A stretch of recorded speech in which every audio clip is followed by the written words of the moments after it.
lovely and sunny today.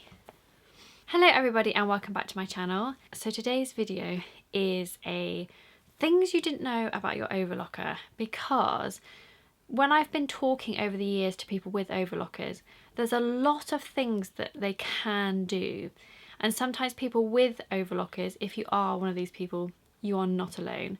You're too scared to change the settings, but there are other things about an overlocker that you might not realise. I just thought I'd go over a few things that would just help you get to know your overlocker, and maybe there might be something that you didn't know that you will know now. So the first thing is thread. I talked about this in my threading up video, but thread is important. Don't waste your nice Gutermann thread or Coates thread, your sew-all threads on your overlocker.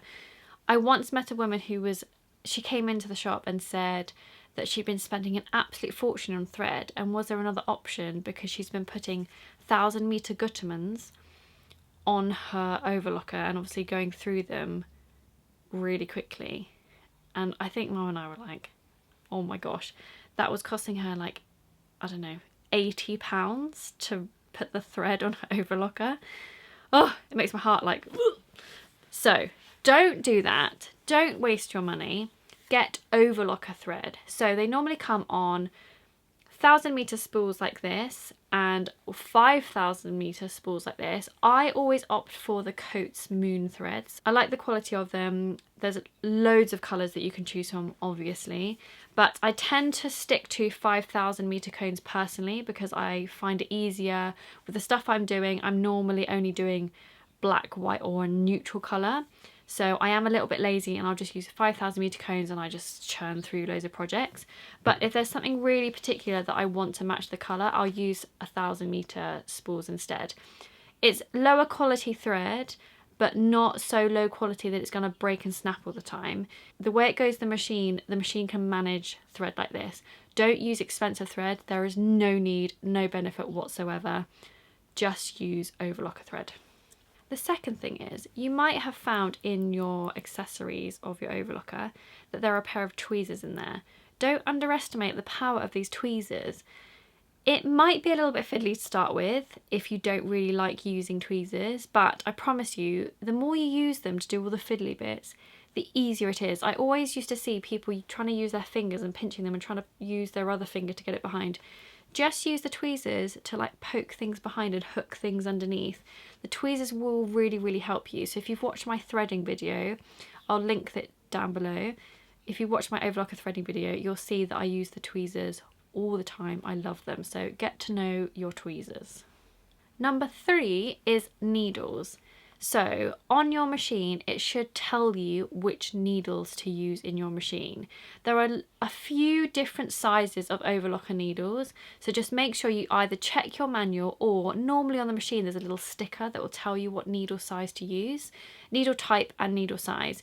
You can buy generic overlocker needles, but they might not necessarily be the right ones for your machine. So they may work for a period of time, but you want to get the ones that your machine recommends just for the best results. Overlocker needles are stronger, they're more durable, so they won't snap as easily, whereas if you're using like normal sewing machine needles in there, you probably will find they're going to snap all the time. Don't put jeans needles and things like that in. Go for the ones that your machine recommends, because it really will make a difference on your projects. And it will save you a lot of ag in the long run. Now, just talking about a few things to do with needles. If you find that your machine keeps messing up, the chain keeps breaking or coming apart, it's not forming right, and you keep threading it up again and again and it's not working, I would change your needle. It's normally the first sign that your needle is blunt. So if your machine, just like your normal sewing machine, if you've rethreaded it time and time again and it's still not working right, change your needles, because I know there's 2, so it is annoying to change 2 needles, but I promise you it will probably sort your problems out. The last thing on your machine that you might not realise is the little setting called Differential Feed. Now that part of the machine is extremely important, and it's normally something that a lot of people don't realise about their overlocker. So we see the tensioners on the top, and we want our thread tension to be consistent, and we can change the thread tension to suit different fabrics and different ways of using it, whether you're doing 2 thread or rolled hems or things like that. But the differential feed will really help the settings of the machine to make sure that the pace in which your fabric is going through the machine works with the fibres of that fabric. We don't want it to stretch as it goes through. We don't want it to ruche as it goes through. We want it to be nice, consistent and flat. And that changes depending on what fabric you're using.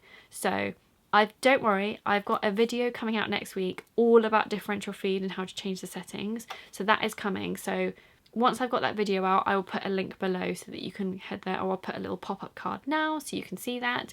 But the differential feed, if you learn to do that before you start sewing the rest of them, that will save you so much time and so much frustration with your projects. So your fabric will look really neat and lovely, and your projects will look so beautiful on the inside as well as the outside.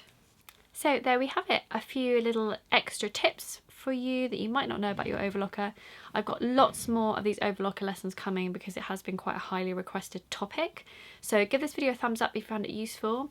Comment below if there's anything that you didn't know before this video, and also comment if there's any other small things that I might have missed. I am going to do lessons on different hem types, like changing the settings to 3 or 4 threads and 2 threads and doing rolled hems and all of that. I'm going to cover those eventually, but I'm just talking about the small things that have made your life a lot easier. Please comment below and share your tips with the sewing community. Make sure you subscribe if you haven't already, and I will see you next week for another video. Happy handmade, everyone!